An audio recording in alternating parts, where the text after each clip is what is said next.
ಪ್ರವ್ರಜಂತಮನುಪೇತಮಪೇತಕೃತ್ಯಂ ದ್ವೈಪಾಯನೋ ವಿರಹಕಾತರ ಆಜುಹಾವ ಪುತ್ರಾ ಇತಿ ತನ್ಮಯತಯಾ ತರವೋಪಿ ನೇದುಃ ತಂ ಸರ್ವಭೂತಹೃದಯಂ ಮುನಿಮಾನತೋಸ್ಮಿ.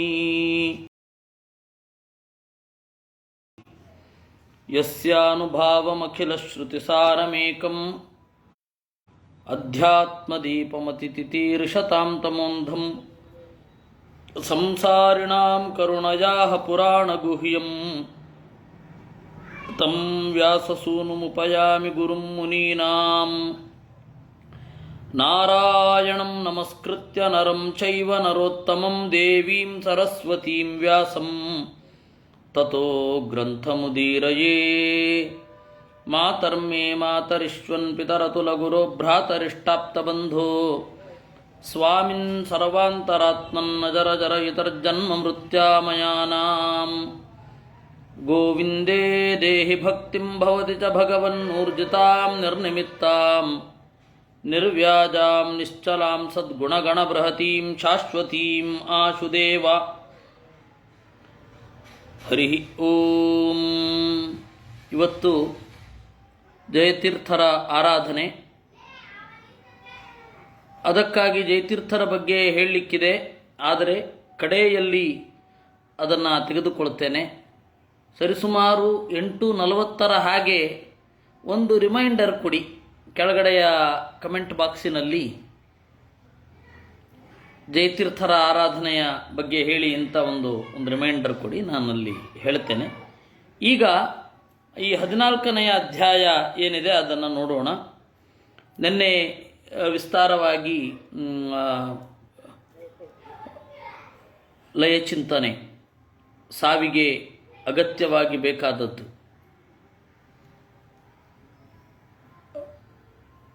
ಸಾಯುವಾಗ ದೇಹ ಸಂಸ್ಕಾರ ಮಾಡುವಾಗ ಹೇಳುವ ಮಂತ್ರಗಳ ಸಾರ ಭಾಗವತದಲ್ಲಿ ಯಾವ ರೀತಿ ನಿರೂಪಿತವಾಗಿದೆ ಅಂತ. ಅದ್ಯಾಕೋ ನನಗೆ ಗರುಡ ಪುರಾಣ ಹೇಳೋದಕ್ಕಿಂತ ಈ ಶಾಸ್ತ್ರದ ಹಿನ್ನೆಲೆಯಲ್ಲಿ ಪ್ರೇತಕಾಂಡ, ಏನು ಪ್ರೇತ ಅಂತಂದರೆ ಏನಿಲ್ಲ, ದೆವ್ವ ಅಂತ ಅರ್ಥ ಅಲ್ಲ. ಪ್ರೇತ ಅಂದರೆ ಇಲ್ಲಿಂದ ಹೊರಟವರು ಅಂತ, ಇಲ್ಲಿಂದ ಹೊರಟು ಹೋದವರು. ಇತ ಅಂತಂದರೆ ಹೊರಟದ್ದು, ಪ್ರೇತ ಅಂದರೆ ಮತ್ತೆ ಮರಳಿಬಾರದಂತೆ ಹೊರಟವರು ಅಂತ, ಆ ರೀತಿ ಅರ್ಥ ಅಷ್ಟೇ. ಅಪ್ರೇತ ಪಿತೃಮೇಧ ಸೂಕ್ತ ಅಂತ ಕರೀತಾರೆ ಅದನ್ನು. ಆ ಪಿತೃಮೇಧ ಸೂಕ್ತದ ಅರ್ಥವನ್ನು ನಾನು ವಿವರಿಸಬೇಕು ಅಂತ ಅನ್ನಿಸಿತು. ಅದರಂತೆ ನಾನು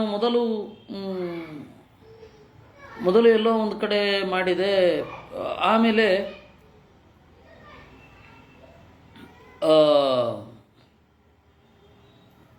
ಇನ್ನೊಂದು ಕಡೆ ನಾನು ಮಾಡಿದ್ದು ಶ್ರೀರಂಗದಲ್ಲಿ, ಮುಸಿರಿ, ಅಲ್ಲಿ ನಮ್ಮ ರವಿ ಅವರ ತಾಯಿ ಹೊರಟಾಗ ಅಲ್ಲಿ ನಾನು ಕರೆಸಿದ್ರು. ನಾನು ಹೇಳಿದೆ, ಇದು ಮಾಡೋದಕ್ಕಿಂತ ಸ್ಮಶಾನದಲ್ಲಿ ಮಾಡುವ ಕ್ರಿಯೆಗಳ ಅರ್ಥವನ್ನೇ ಹೇಳ್ತೇನೆ ಅಂತಂದೆ. ಅವರು ಆಯಿತು ಅಂತ ಒಪ್ಪಿಕೊಂಡ್ರು. ಹೀಗಾಗಿ ಅಲ್ಲೊಂದು ಕಡೆ ಮಾಡಿದ್ದೆ. ನಮ್ಮ ತಂದೆಯವರು ಹೋದಾಗ ಒಬ್ಬರು ಫೋನ್ ಮಾಡಿದಾಗ ನಾನು ಹೇಳಿದೆ, ಇವಾಗ ಪಾಠ ಮಾಡಲಿಕ್ಕೆ ಆಗೋಲ್ಲ ಅಂತ. ನೀವು ಸ್ಮಶಾನದಲ್ಲಿ ಯಾವ ಮಂತ್ರದ ಅರ್ಥವನ್ನು ಅನುಸಂಧಾನ ಮಾಡ್ತೀರಾ, ನನಗೆ ಅದನ್ನೇ ಹೇಳಿ ಅಂತಂದರು. ಹೀಗಾಗಿ ಅವ್ರಿಗೆ ಹೇಳಬೇಕಾಯಿತು.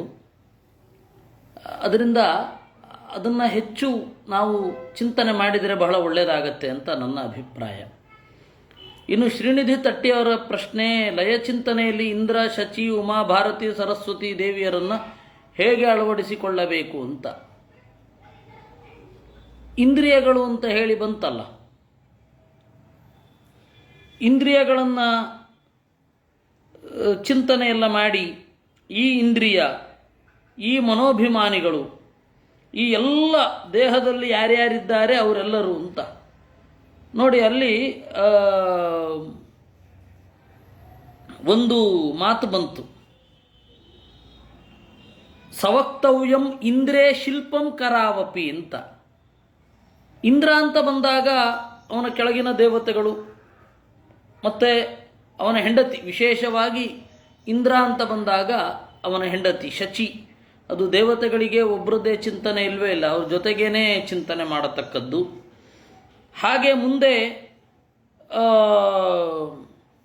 ಪದಾನಿಗತೆ ಬಿರ್ವಿಷ್ಣು ರತ್ಯೋಪಸ್ಥಂ ಪ್ರಜಾಪತೌ, ಅಲ್ಲಿ ಎಲ್ಲ ಅವರವರ ಹೆಂಡತಿಯರನ್ನು ಚಿಂತನೆ ಮಾಡಲೇಬೇಕು. ಆಮೇಲೆ ರುದ್ರ ಅಂತ ಚಿಂತನೆ ಮಾಡಿದಾಗ ಎಲ್ಲ ಮನೋವೃತ್ತಿಗಳನ್ನು ರುದ್ರನಲ್ಲಿ ಸಮರ್ಪಣೆ ಮಾಡಬೇಕು ಅಂತ ಹೇಳಿದಾಗ ಅಲ್ಲಿ ಉಮಾ ಸಹಿತ ರುದ್ರನಲ್ಲೇ ಚಿಂತನೆ ಮಾಡಬೇಕು. ಆಮೇಲೆ ವಾಯೌ ನಭಸ್ಯ ಮುಮ್ಮಂತ, ವಾಯುವಿನಲ್ಲಿ ಭಾರತೀಯನ್ನು ಚಿಂತನೆ ಮಾಡಬೇಕು. ಇನ್ನು ಕೂಟಸ್ಥೆ ತಚ್ಚ ಮಹತಿ, ಮಹತ್ತತ್ವ ಅಂತ ಬಂದಾಗ ಬ್ರಹ್ಮ ಮತ್ತು ಸರಸ್ವತಿಯರನ್ನು ಒಟ್ಟಿಗೆ ಚಿಂತನೆ ಮಾಡಬೇಕು. ಈ ಪ್ರಮೇಯವನ್ನು ನಾವು ಈ ಹಿಂದೆಯೂ ಚಿಂತನೆ ಮಾಡಿದ್ದೇವೆ. ನೀವು ಇನ್ನಷ್ಟು ವಿಸ್ತಾರ ಬೇಕು ಅಂತಂದರೆ ಆ ಹಿಂದಿನ ಚಿಂತನೆಗೆ ಹೋಗಿ ಇದನ್ನು ಸ್ಫುಟವಾಗಿ ತಿಳ್ಕೊಳ್ಬಹುದು. ಏನಾಗತ್ತೆ, ನಾವು ಈ ಹಿಂದೆ ಕೇಳಿರ್ತೇವಲ್ಲ ಅಂತನ್ನುವ ಚಿಂತನೆಯಿಂದ ನಾನು ಕೇವಲ ತತ್ವದ ಹೆಸರನ್ನು ಮಾತ್ರ ಹೇಳ್ತಾ ಹೋದೆ. ಆ ತತ್ವದ ಹಿನ್ನೆಲೆಯಲ್ಲಿ ಆ ಇಬ್ಬರೂ ದೇವತೆಗಳನ್ನು, ಇಂದ್ರ ಶಚಿ, ವಾರುಣಿ ಸುಪರ್ಣ, ಇದು ಸುಪರ್ಣಿ ಸುಪರ್ಣ, ವಾರುಣಿ ಶೇಷ, ಪಾರ್ವತಿ ಶಿವ, ಈ ರೀತಿ ಚಿಂತನೆ ಮಾಡಿಕೊಂಡು ಹೋಗಬೇಕು. ಅದು ಎಲ್ಲ ಕಡೆ ಕಾಮನ್. ಅದು ಛಂದಸ್ಸಿನಲ್ಲಿ ಆಗಬೇಕಾದರೂ ಅಷ್ಟೇ, ಕೇವಲ ಛಂದೋಭಿಮಾನಿನಿ ದೇವತೆಯನ್ನು ಮಾತ್ರ ಚಿಂತನೆ ಮಾಡೋದಲ್ಲ, ಅವಳ ಗಂಡನನ್ನು ಚಿಂತನೆ ಮಾಡಬೇಕು. ಅದು ಯಾವತ್ತೂ ಒಟ್ಟಿಗೆ. ಇಷ್ಟರೊಂದಿಗೆ ನಾವು 13ನೇ ಅಧ್ಯಾಯವನ್ನು ಚಿಂತನೆ ಮಾಡಿದ್ದೇವೆ. ಅಂದರೆ 2ನೇ ಸ್ಕಂಧದಲ್ಲಿ ಹೇಳಿದ್ದು, 1ನೇ ಸ್ಕಂಧದಲ್ಲಿ ಹೇಳಿದ್ದು ಎಲ್ಲ ಸೇರಿದರೆ, ಮತ್ತೆ ಇದನ್ನು ಸೇರಿಸಿಕೊಂಡ್ರೆ ಒಂದು ವಿಸ್ತಾರವಾದ ಚಿಂತನೆ ಆಗತ್ತೆ. ಇದು ಲಯ ಚಿಂತನೆಯಲ್ಲಿ ಈ ಇಂದ್ರ ಶಚಿ ಉಮಾ ಭಾರತಿ ಸರಸ್ವತಿಯರನ್ನು ಈ ರೀತಿ ಚಿಂತನೆ ಮಾಡಬೇಕು. ಆಮೇಲೆ ತತ್ವನ್ಯಾಸ ಇದೆಯಲ್ಲ, ಆ ತತ್ವನ್ಯಾಸದಲ್ಲಿ ಇದರೆಲ್ಲದರ ಸಾರಾಂಶ ಇದೆ. ಆ ತತ್ವನ್ಯಾಸವನ್ನು ಕಲಿಬಹುದು. ಸಾಮಾನ್ಯ ಎಲ್ಲರೂ ಕೂಡ ತತ್ವನ್ಯಾಸವನ್ನು ಮಾಡಬಹುದು. ಇಂಥವ್ರು ಮಾಡಬೇಕು, ಇಂಥವ್ರು ಮಾಡಬಾರದು ಅಂತ ಏನೂ ಇಲ್ಲ. ಆಸಕ್ತಿ ಇಲ್ಲದಿದ್ದ ಗಂಡು ಮಕ್ಕಳಿಗೆ ಹೇಳಲಿಕ್ಕಾಗಲ್ಲ, ಆಸಕ್ತಿ ಇರೋ ಹೆಣ್ಣು ಮಕ್ಕಳಿಗೆ ಹೇಳಬಾರದು ಅಂತಂದರೆ ಇದು ಯಾವ ನ್ಯಾಯ? ಅರ್ಥಿತ್ವೇ ಸತಿ ವಿಶಿಷ್ಟ ಬುದ್ಧಿಮತ್ವಂ ಅಧಿಕಾರ ಅಂತ ಹೇಳಿ ಪದ್ಮನಾಭ ತೀರ್ಥರು ಹೇಳಿದ್ದಾರೆ. ಅದನ್ನು ಪಡ್ಕೊಳ್ಬೇಕು ಅಂತನ್ನುವ ಹಂಬಲ ಇರಬೇಕು, ವಿಶಿಷ್ಟ ಬುದ್ಧಿಯಾದಿಗಳು ಇರಬೇಕು. ಹಾಗಿರುವವರು ಯಾರೂ ಕೂಡ ತತ್ವನ್ಯಾಸವನ್ನು ಚಿಂತನೆ ಮಾಡಬಹುದು. ಅದರಿಂದ ಯಾವತ್ತಾದರೊಮ್ಮೆ ಸೇರಿದಾಗ ತತ್ವನ್ಯಾಸವನ್ನು ಚಿಂತನೆ ಮಾಡಿಬಿಡುವ ಅಲ್ವಾ? ಅದರಿಂದ ಈಗ ಆ ತತ್ವನ್ಯಾಸದಲ್ಲಿ ಎಲ್ಲದರ ಚಿಂತನೆ ಇದೆ. ಈ ಲಯ ಚಿಂತನೆಗೆ ಬೇಕಾಗುವಂತಹ ಎಲ್ಲ ಮಾಹಿತಿಗಳು ಮತ್ತು ಲಯ ಚಿಂತನೆ ಇಡೀ ತಲೆಯಲ್ಲಿ ಬರಬೇಕು. ಆ ತರಹದ ಒಂದು ಇದೆ, ತತ್ವಾಭಿಮಾನಿಗಳು ಹೇಗಿದ್ದಾರೆ ಅಂತ. ಅದನ್ನು ಕಡೆಯಲ್ಲಿ ಚಿಂತನೆ ಮಾಡಿದ್ರೆ ಆಯಿತು. ರಾತ್ರಿ ಮಲಗುವಾಗ, ಬೆಳಗ್ಗೆ ಈ ತತ್ವಗಳಿಗೆ ಅಭಿಮಾನಿಯಾಗಿದ್ದು ನನ್ನ ದೇಹದಲ್ಲಿ ಇವರು ಕೆಲಸ ಮಾಡಿಸ್ತಾರೆ ಅಂತನ್ನುವ ಚಿಂತನೆ, ರಾತ್ರಿ ಇವರೆಲ್ಲ ಪರಮಾತ್ಮನಲ್ಲಿ ಲಯವನ್ನು ಹೊಂದುತ್ತಾರೆ ಅಂತ. ನಿದ್ರೆಯೇ ದೊಡ್ಡ ಸಾಕ್ಷಿ ಅಲ್ವಾ? ನಿದ್ರೆ ಅನ್ನೋದು ಪ್ರಳಯದ ಒಂದು ಸಣ್ಣ ಮಾಡೆಲ್, ಬೆಳಗ್ಗೆ ಏಳೋದು ಅಂತನ್ನೋದು ಸೃಷ್ಟಿಯ ಮಾಡೆಲ್. ಹೀಗಾಗಿ ಸೃಷ್ಟಿ ಮತ್ತು ಲಯಗಳನ್ನು ದೈನಂದಿನ ಜೀವನದಲ್ಲಿ ಬೆಳಗ್ಗೆ ಏಳುವಾಗ ರಾತ್ರಿ ಮಲಗುವಾಗ ಚಿಂತನೆ ಮಾಡಲಿಕ್ಕೆ ಆಗ್ತದೆ. ಪೂರ್ತಿಯಾಗಿ ಚಿಂತನೆ ಮಾಡಬೇಕು ಅಂತ ಏನು ಇಟ್ಕೊಳ್ಬೇಡಿ, ಸಣ್ಣದಾಗಿ ಚಿಂತನೆ ಮಾಡಿ ಮುಂದೆ ಗೊತ್ತಾಗುತ್ತೆ. ಅವ್ರನ್ನು ಬೇಕು ಅಂತಂದರೆ ತೊಗೊಂಡು ಹೋಗ್ತಾನೆ, ದೇವರಲ್ಲಿ ಬಿಡಬೇಕು. ಇಷ್ಟು ನಾವು ನೋಡಿ ಈಗ 14ನೆಯ ಅಧ್ಯಾಯವನ್ನು ಪ್ರವೇಶಿಸೋಣ. ಕಲ್ಯಸ್ತ್ವೇವಂ ಪರಿವ್ರಜ್ಯ ದೇಹ ಮಾತ್ರಾವಶೇಷಿತಃ ಗ್ರಾಮೈಕರಾತ್ರ ವಿಧಿನ ನಿರಪೇಕ್ಷಶ್ಚರೇನ್ಮಹೀಂ. ಈಗ ಸನ್ಯಾಸದ ಬಗ್ಗೆ ಹೇಳ್ತಾ ಇದ್ದಾರೆ. ಸನ್ಯಾಸ ಅಂತನ್ನೋದೇನಿದೆ ಅದು ಅವಾಗ ಇದ್ದ ರೀತಿ ಬೇರೆ. ಅವಾಗ ಮಠಾಧಿಪತ್ಯ ಜೊತೆಯಾಗಿ ಇರಲಿಲ್ಲ. ಆ ಕಾಲದ ಸನ್ಯಾಸವನ್ನು ಇಲ್ಲಿ ಹೇಳ್ತಾ ಇರೋದು. ಈ ಈ ಭಾಗವತದಲ್ಲಿರುವ ಸನ್ಯಾಸವನ್ನು ಹೇಳಿಕೊಂಡು ಈಗಿನ ಸನ್ಯಾಸಿಗಳನ್ನು ಬೈಯೋ ಅಗತ್ಯ ಇಲ್ಲ. ಯಾಕೆಂದರೆ ಎಲ್ಲರೂ ಬದಲಾಗಿದ್ದೇವೆ. ಗೃಹಸ್ಥರು ಆ ತರಹ ಇಲ್ಲ, ಯಾರೂ ಆ ತರಹ ಇಲ್ಲ, ವಾನಪ್ರಸ್ಥರ ಕುರುಹೇ ಇಲ್ಲ. ಇನ್ನು ಸನ್ಯಾಸಿಗಳನ್ನು ಮಾತ್ರ ಬೈದೇನು ಮಾಡೋದು? ಅದರಿಂದಾಗಿ ಅಷ್ಟು ಬೇಕಿಲ್ಲ. ಭಾಗವತದಲ್ಲಿ ಹೀಗೆ ಹೇಳಿದೆ, ಈಗಿನ ಸನ್ಯಾಸಿಗಳು ಹೀಗೆ ಇದ್ದಾರೆ ಅಂತ ಬೈಯೋ ಅಗತ್ಯ ಏನಿಲ್ಲ. ನಾವು ಬದಲಾಗಿಲ್ವೇ ಗೃಹಸ್ಥರು? ಅದರಿಂದ ಸಾಧ್ಯವಾದಷ್ಟು ಅದರ ಗುಣಗಳನ್ನು ಫಾಲೋ ಮಾಡೋದು ಉದ್ದೇಶ ಆಗಬೇಕು. ನೋಡೋಣ. ಅದು ಹೀಗಿದೆ. ಕಲ್ಯಸ್ತ್ವೇವಂ ಪರಿವ್ರಜ್ಯ. ಪರಿವ್ರಜ್ಯ ಅಂತಂದರೆ ಹೊರಟು ಹೋಗೋದು. ಹೊರಟು ಹೋಗೋದು ಅಂತಂದರೆ ಸನ್ಯಾಸವನ್ನು ಪಡೆಯೋದು ಅಂತ ಅರ್ಥ. ದೇಹ ಮಾತ್ರಾವಶೇಷಿತ, ದೇಹವನ್ನು ಮಾತ್ರ ಉಳಿಸಿಕೊಳ್ಳಬೇಕು. ಗ್ರಾಮೈಕ ರಾತ್ರ ವಿಧಿನ, ಒಂದು ಊರಿನಲ್ಲಿ ಒಂದು ರಾತ್ರಿ ಮಾತ್ರ ಕಳಿಬೇಕು. ಯಾಕೆ ಅಂತಂದರೆ ಒಂದು ಬಾಂಡಿಂಗ್ ಬರಬಾರದು ಸನ್ಯಾಸಿಗಳಿಗೆ ಅನ್ನುವ ಅಭಿಪ್ರಾಯದಲ್ಲಿ. ನಿರಪೇಕ್ಷ, ಯಾವುದನ್ನೂ ಇಟ್ಟುಕೊಳ್ಳದೆ ಮಹೀಂಚರೇತ್, ಭೂಮಿಯನ್ನು ತಿರುಗಾಡಬೇಕು. ಸ್ವಾಮಿಗಳೊಬ್ಬರು ಈಗ ನಾನು ವಾಹನವನ್ನೇ ತ್ಯಾಗ ಮಾಡ್ತೇನೆ ಅಂತ ಕೂತಿದ್ದಾರೆ. ಅವರಿಗೆ ನಾನೇ ಹೇಳುವಂತಹ ಪರಿಸ್ಥಿತಿ. ಮಠದ ಆಡಳಿತ ಮಂಡಳಿಯೆಲ್ಲ ಸ್ವಾಮಿ ನೀವು ಹಾಗೆ ಮಾಡಿದ್ರೆ ಹೇಗೆ ಅಂತ ನನ್ನನ್ನು ಮುಂದೆ ಮಾಡಿ ನೀವಾದರೂ ಹೇಳಿ ಅವರಿಗೆ, ಅವರು ನಡ್ಕೊಂಡು ಹೋಗ್ತೇನೆ ಅಂತ ಇದ್ದಾರೆ. ಇವತ್ತಿನ ಕಾಲದಲ್ಲಿ ನಡ್ಕೊಂಡು ಹೋಗ್ತೇವೆ ಅಂತಂದರೂ ಬೇರೆ ವ್ಯವಸ್ಥೆ ಎಲ್ಲ ಕಷ್ಟ ಆಗತ್ತೆ. ಆ ತರಹ ಆಗಿದೆ. ಸ್ವಾಮಿಗಳಾಯಿತು ನೀವೆಲ್ಲ ನಾನು ಗ್ರಂಥದಲ್ಲಿರುವಂತೆಯೇ ಇರ್ತೇನೆ ಅಂದರೆ ನಮಗೇ ಜೀರ್ಣಿಸ್ಕೊಳ್ಳಿಕ್ಕಾಗಲ್ಲ, ಆ ಪರಿಸ್ಥಿತಿ ಆಗಿದೆ. ಹೀಗಾಗಿ ಸನ್ಯಾಸದ ಬೇಸಿಕ್ ಏನಿದೆ ಅದನ್ನು ಪೂರೈಸಿದರೆ ಆಯಿತು ಅಂತ ಭಾವನೆ ಇರಬೇಕು ನಮಗೆ. ಯಾರಿಂದ ಏನನ್ನೂ ಎಕ್ಸ್ಪೆಕ್ಟ್ ಮಾಡಬಾರದು. ಇವ್ರು ಹೀಗೆ ಇರಬೇಕು ಅಂತ ನಾವು ಯಾರು ಎಕ್ಸ್ಪೆಕ್ಟ್ ಮಾಡಲಿಕ್ಕೆ? Who are we? ಅದರಿಂದ ಅಲ್ಲಿ ಹೀಗಿದೆ ಅಷ್ಟೆ. ಈಗ ಮುಂದೆ ಗೃಹಸ್ಥರ ಇದರಲ್ಲಿ ಸೊಳ್ಳೆ ಮೊದಲಾದವುಗಳನ್ನು ಕೊಲ್ಲಬಾರದು ಅಂತ ಬರುತ್ತೆ. ಸೊಳ್ಳೆಯನ್ನು ಕೊಲ್ಲಬಾರದು. ನಾವು ಅದನ್ನೆಲ್ಲ ಮಾಡಲಿಕ್ಕಾಗಲ್ಲ ಇವತ್ತು. ಹೀಗಾಗಿ ಅದರ ಸ್ಪಿರಿಟ್ ಏನು ಅಷ್ಟೇ ನೋಡಿಕೊಂಡು ಮುಂದೆ ಹೋಗಬೇಕು. ದೇಹ ಮಾತ್ರಾವಶೇಷಿತ ಗ್ರಾಮೈಕ ರಾತ್ರ ವಿಧಿನ, ಒಂದು ಊರಿನಲ್ಲಿ ಒಂದು ರಾತ್ರಿ ಮತ್ತೆ ಎದ್ದು ಹೊರಡ್ತಾ ಇರೋದೆ. ಆವಾಗ ಊರಿಗೆ ಇಷ್ಟು ಪರಿಮಿತಿ ಅಂತ ಇರ್ತಿತ್ತು, ಅದು ಸಾಧ್ಯ. ಇವತ್ತು ಬೆಂಗಳೂರಿನಲ್ಲಿ 5 ದಿವಸ ತಂಗಬೇಕಾಗತ್ತೆ. ಆ ಥರ ಪರಿಸ್ಥಿತಿ ಇದೆ. ನಡ್ಕೊಂಡು ಹೊರಟರು ಕೂಡ ಜೈನ ಸನ್ಯಾಸಿಗಳು ಕೆಲವರು ನಡ್ಕೊಂಡು ಹೋಗುವವರು ಇದ್ದಾರೆ. ಅವರು ಬೆಂಗಳೂರಿನಲ್ಲೇ 5 ದಿವಸ ವಾಸ್ತವ್ಯವನ್ನು ಮಾಡಿ ಮುಂದೆ ಹೋಗಬೇಕಾಗತ್ತೆ. ಇವತ್ತಿನ ಪರಿಸ್ಥಿತಿ ಅದಕ್ಕೆ ಅನುಕೂಲವಾಗಿ ಇಲ್ಲ. ನಿರಪೇಕ್ಷ ಚರನ್ ಮಹೀಂ, ಯಾವುದನ್ನೂ ಬಯಸದೆ ಮಹೀಂ ಚರೇತ್, ಅಷ್ಟು ತಟಸ್ಥರಾಗಿ ಸನ್ಯಾಸಿಗಳು ಇರಬೇಕು. ಬಿಭ್ರುಯಾದ್ಯಸೌ ವಾಸಃ ಕೌಪೀನಾಚ್ಛಾದನಂ ಪರಂ ತ್ಯಕ್ತಂ ನಲಿಂಗದಂಡಾಭ್ಯಾಂ ಅನ್ಯತ್ ಕಿಂಚಿದನಾಪದಿ. ಬಿಭ್ರುಯಾದ್ಯಸೌ ವಾಸಃ, ಅವನು ಬಟ್ಟೆಯನ್ನು ಧರಿಸಬೇಕು ಅಂತಲೇ ಒಂದು ವೇಳೆ ಇದ್ದರೆ, ಕೌಪೀನಾಚ್ಛಾದನಂ ಪರಂ, ಒಂದು ಕೌಪೀನ ಮೇಲ್ಗಡೆ ಇರುವಂಥದ್ದು ಒಂದು ಆಚ್ಛಾದನ ಅಷ್ಟೇ. ತ್ಯಕ್ತಂ ನಲಿಂಗದಂಡಾಭ್ಯಾಂ, 5 ಬಿಟ್ಟು ದಂಡ ಮತ್ತು ಕಮಂಡಲು 2 ಬಿಟ್ಟು ಇನ್ನು ಯಾವುದನ್ನು ಇಟ್ಕೊಳ್ಳಿಕ್ಕಿಲ್ಲ. ಸ್ವಾಮಿಗಳು ಇಟ್ಕೊಳ್ಳಿಕ್ಕಿಲ್ಲ. ಅಂದಾಗೆ ಅವರಿಗೆ ಕಟಿಸೂತ್ರ ಅಂತ ಉಡಿದಾರವೂ ಅವ್ರ ಮೈ ಮೇಲೆ ಇರಬಾರದು. ಕಟಿಸೂತ್ರವನ್ನು ಅವರು ತೊಟ್ಟುಕೊಳ್ಳಬೇಕು ಅಂತ.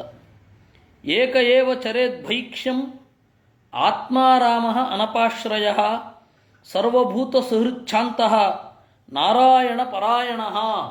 ಏಕ ಏವ, ಒಬ್ಬನೇ ತಿರುಗಾಡಬೇಕು ಅಂತ ಇರೋದು. ಸನ್ಯಾಸಿಗೆ ವಸ್ತುತಃ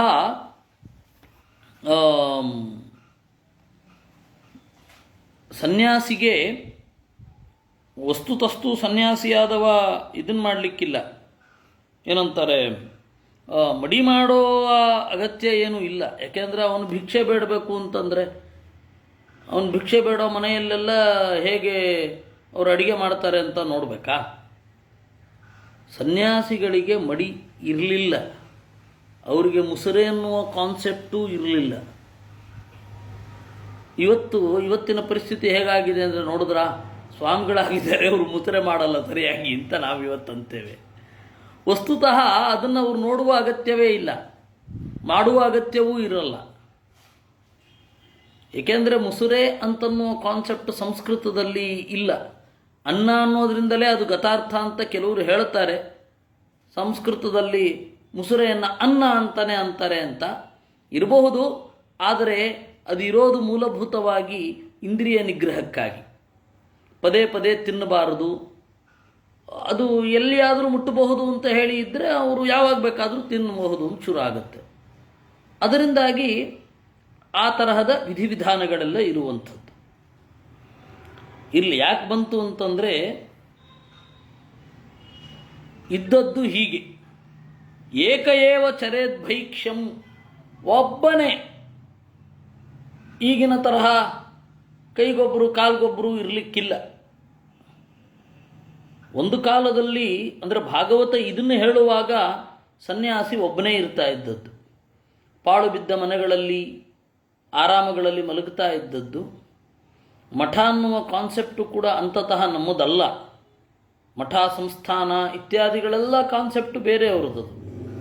ಮೊದಲು ಬೌದ್ಧರಿಂದ ಶುರು ಆಗಿದ್ದು ಅಂತ ನಾವು ಇತಿಹಾಸದಲ್ಲಿ ನೋಡ್ತೇವೆ. ನಮ್ಮದು ಮಠ ಅಂತ ಇರಲಿಲ್ಲ, ಪರಂಪರೆ ಇತ್ತು ಅಷ್ಟೇ. ಅದರಿಂದಾಗಿ ಏಕಏವ ಚರೇದ್ ಭೈಕ್ಷ್ಯಂ, ಭಿಕ್ಷೆ ಬೇಡೋದು ಅಕ್ಷರಶಃ ಭಿಕ್ಷೆಯೇ. ಆಮೇಲೆ ಅದನ್ನು ಬಂದು ತಿನ್ನೋದು. ಸ್ವಯಂ ಮಧ್ವಾಚಾರ್ಯರ ಕಾಲಕ್ಕೇನೆ ಆ ಭಿಕ್ಷೆ ಅನ್ನೋದು ಹೊರಟು ಹೋಗಿತ್ತು. ಯಾಕೆ ಅಂತಂದರೆ ಪಂಡಿತಾಚಾರ್ಯರು ಇಡೀ ಆಚಾರ್ಯರ ಜೀವನವನ್ನು ಒಂದು ದಿನಚರಿಯನ್ನು ಕಟ್ಟಿಕೊಡ್ತಾರೆ ನಮಗೆ. ಆ ಕಟ್ಟಿಕೊಡುವಾಗ ಒಂದು ಮಾತು ಹೇಳ್ತಾರೆ ಅವರು, ಅದು ಬಹಳ ಗಮನಾರ್ಹ. ಆ ಮಾತು ಹೇಗಿದೆ ಅಂತ ಹೇಳಿದರೆ,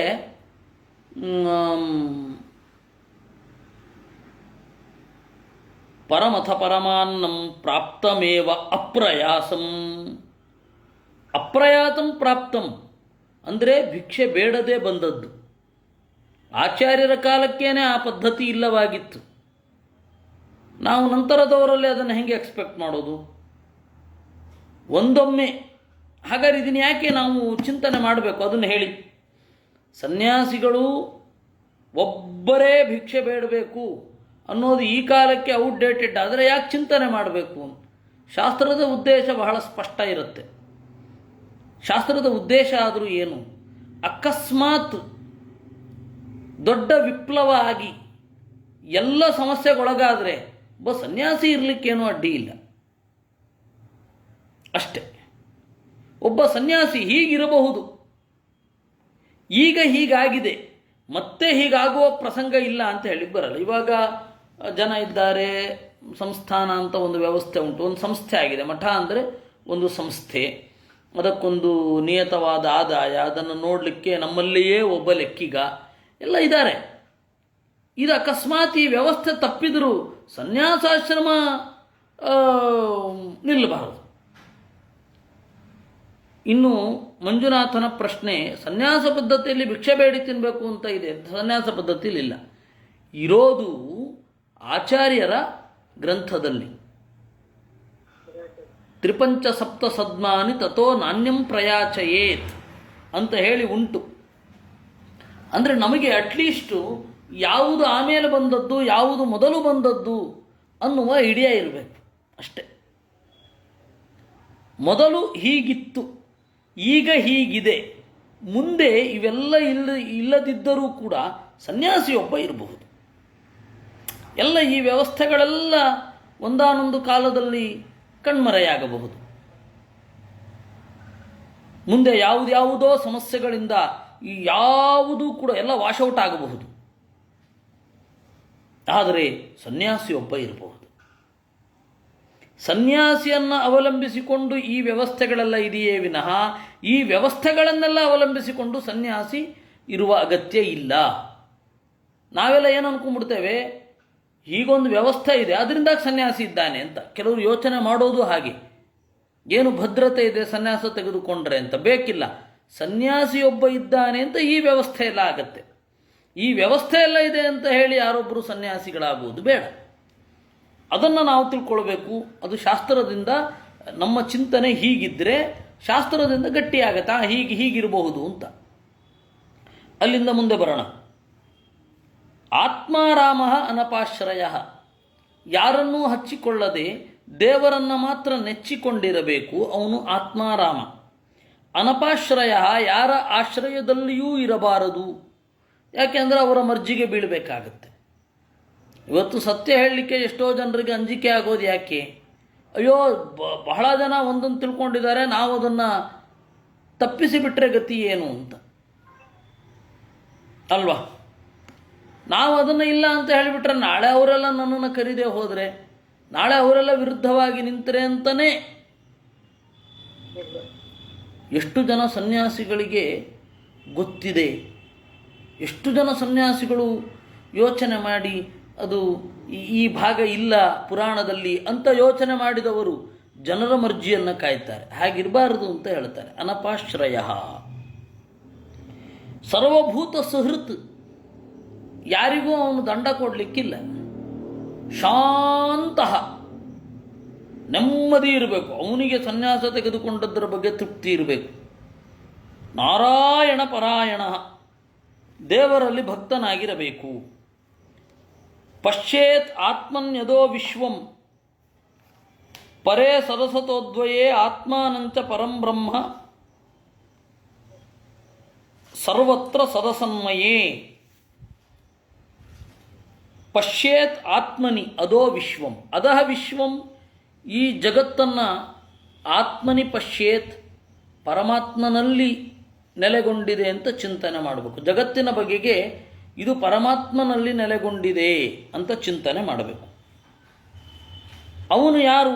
ಸದಸತಃ ಪರೆ, ಕಾಣುವ ಕಾಣದ ವಸ್ತುಗಳಿಗಿಂತ ಹಿರಿಯ, ಪರ. ಅದ್ವಯ, ಅವನಿಗೆ ಎರಡಿಲ್ಲ, ಅವನಿಗೆ ಸಮನಾದವನು ಇಲ್ಲ, ಅವನಿಗಿಂತ ಉತ್ತಮನಾದವ ಇಲ್ಲ. ಆತ್ಮಾನಂಚ ಪರಂ ಬ್ರಹ್ಮ ಸರ್ವತ್ರ ಸದಸನ್ಮಯೇ, ನಾನೂ ಕೂಡ ನಾರಾಯಣನ ಆಸರೆಯಲ್ಲಿ ಇದ್ದೇನೆ ಅಂತ ಚಿಂತನೆ ಮಾಡಬೇಕು. ಹೀಗೆ ಒಬ್ಬ ಚಿಂತನೆ ಮಾಡಬೇಕು. ಇನ್ನು ಸುಪ್ತ ಪ್ರಬೋಧಯೋ ಸಂಧೌ ಆತ್ಮನೋ ಗತಿಂ ಆತ್ಮದೃಕ್ ಪಶ್ಯನ್ ಬಂಧಂಚ ಮೋಕ್ಷಂಚ ಮಾಯಾ ಮಾತ್ರಂ ನವಸ್ತುತಃ. ಸುಪ್ತ ಪ್ರಬೋಧಯೋ ಸಂಧೌ, ಮಲಗಿರುವ ಮತ್ತೆ ಎಚ್ಚರದ ಸಂಧಿಯಲ್ಲಿ. ಇನ್ನೇನು ನಿದ್ರೆ ಬರ್ತಾ ಇದೆ, ನಿದ್ರೆಗೆ ಹೋಗ್ತಾನೆ, ಇನ್ನು ಬೆಳಗ್ಗೆ ಎದ್ದಿರ್ತಾನೆ, ಬೆಳಗ್ಗೆ ಎದ್ದು ಪೂರ್ತಿ ಎಚ್ಚರ ಆಗಲಿಕ್ಕೆ ಸ್ವಲ್ಪ ಸಮಯ ಇದೆ. ಈ ಸಂಧಿಯಲ್ಲಿಯೂ ಕೂಡ ಅವನೇನು ಮಾಡಬೇಕು?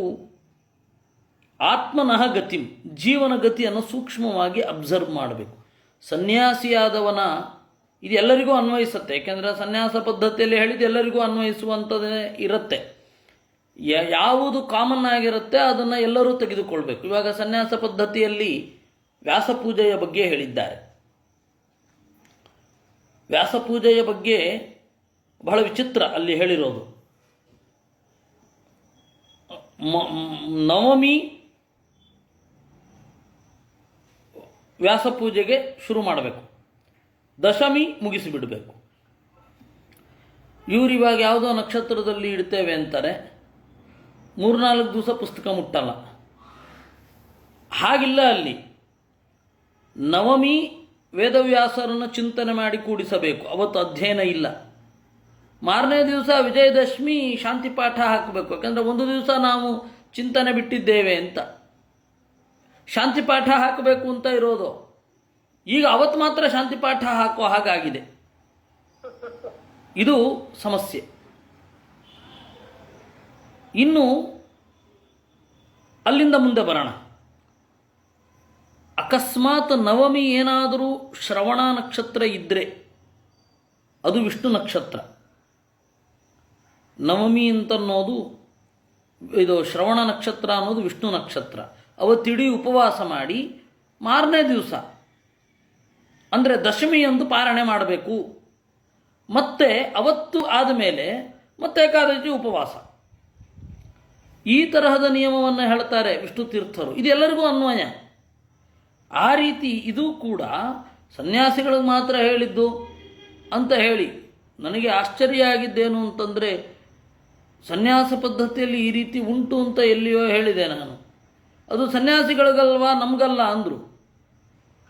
ಹಾಗೆ ಹೇಳಿದವರು ಸಮಾಜದ ಕಣ್ಣಲ್ಲಿ ದೊಡ್ಡ ಮಶಾಸಂ, ಮಧ್ವಶಾಸ್ತ್ರ ಸಂಪನ್ನರು ಅಂತ. ಅವರಿಗೆ ಈ ತರಹದ ಅಜ್ಞಾನಗಳು. ಸನ್ಯಾಸ ಪದ್ಧತಿಯಲ್ಲಿ ಹೇಳಿದ್ದು ಅಥದಿಂದ ಇತಿಯವರೆಗೂ ಸನ್ಯಾಸಿಗಳಿಗೆ ಅಂತ. ಹಾಗಲ್ಲ, ಯಾವುದು ಯಾರಿಗೆ ಅನ್ವಯಿಸುತ್ತೆ, ವಿಶೇಷವಾಗಿ ಸನ್ಯಾಸಿಗಳಿದೇನು ಮಾಡಬೇಕು ಅಂತ ಅಷ್ಟೇ ಅಲ್ಲಿರುವಂಥದ್ದು.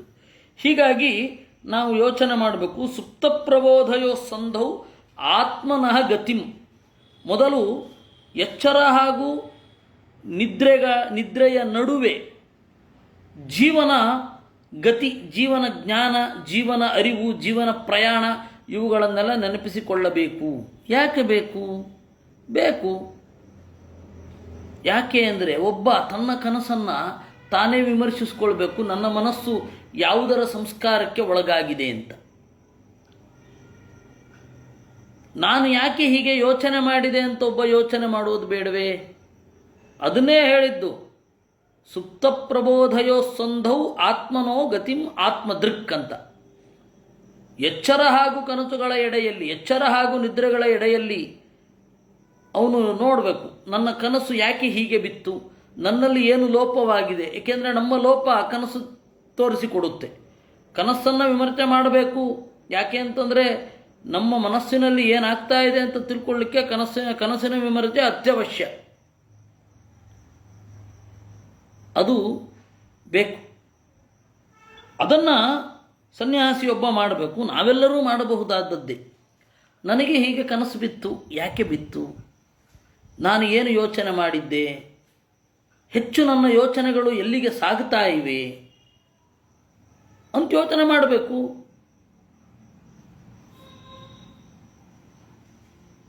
ನಮ್ಮನ್ನು ನಾವು ಸರಿ ಮಾಡಿಕೊಳ್ಳಿಕ್ಕೆ ಇದು ಅನುಕೂಲ. ಇದು ನಾವು ಎಲ್ಲಿ ತಪ್ತಾ ಇದ್ದೇವೆ, ಯಾಕೆ ನನ್ನ ಕನಸಿನಲ್ಲಿ ಪದೇ ಪದೇ ಈ ಅಂಶ ಬರ್ತಾ ಇದೆ, ಅದನ್ನು ಹೇಗೆ ತಿದ್ದುಕೊಳ್ಳಬೇಕು ಅಂತ ನಮ್ಮನ್ನು ನಾವು ತಿಳಿದುಕೊಳ್ಳಲಿಕ್ಕೆ ನಮ್ಮ ಕನಸನ್ನು ನಾವು ಸ್ಕ್ರೂಟಿನಿ ಮಾಡೋದು ಅವಶ್ಯ. ಅದರಿಂದಾಗಿ ಆವಾಗ ಮನೋವೈದ್ಯರು ಅಂತ ಪ್ರತ್ಯೇಕ ಒಬ್ಬರು ಇರಲಿಲ್ಲ. ಈಗ ಮನೋವೈದ್ಯರು ಅಂತ. ಯಾಕೆ ಅಂದರೆ ನಮ್ಮ ಮನಸ್ಸನ್ನು ನಾವು ಯೋಚನೆ ಮಾಡ್ತಾ ಇಲ್ಲ. ಆದ್ದರಿಂದ ಅದನ್ನು ಭಾಗವತ ಹೇಳುತ್ತೆ. ಸುಪ್ತ ಪ್ರಬೋಧಯೋ ಸಂಧೌ ಆತ್ಮನೋ ಗತಿಂ ಆತ್ಮದೃಕ್ ಪಶ್ಚನ್ ಬಂಧಂಚ ಮೋಕ್ಷಂಚ. ಅದರಿಂದಾಗಿ ಬಂಧ ಯಾವುದು, ಬಿಡುಗಡೆ ಯಾವುದು, ಇದರ ಹಿಂದೆ ಇರುವ ಮಾಯಾ ಮಾತ್ರ, ವಾಸನೆ ಯಾವುದು, ಬಂಧನದ ಹಿಂದೆ ಇರುವ ವಾಸನೆ ಯಾವುದು, ಯಾವ ವಾಸನಾಮಯ ಪಾಶದಿಂದ ನಮ್ಮ ಕಟ್ಟೋಣ ಬಂಧನ ಆಗಿದೆ ಅಂತ ಒಬ್ಬ ಯೋಚನೆ ಮಾಡಬೇಕು. ಇನ್ನು ಬಿಡುಗಡೆಗೊಳ್ಳಬೇಕು ಮಾಯಾ ಮಾತ್ರ, ದೇವರ ಇಚ್ಛೆ. ಹೀಗೆ ಒಬ್ಬ ತನ್ನನ್ನು ತಾನು ಆಳವಾಗಿ ನೋಡ್ಕೊಳ್ಬೇಕು. ಅದು ಸನ್ಯಾಸಿಗೆ ಹೇಳಿದ್ದು. ನಾವೆಲ್ಲರೂ ನೋಡ್ಕೊಳ್ಳೋದ್ರಲ್ಲಿ ಯಾವ ತಪ್ಪು ಇಲ್ಲ.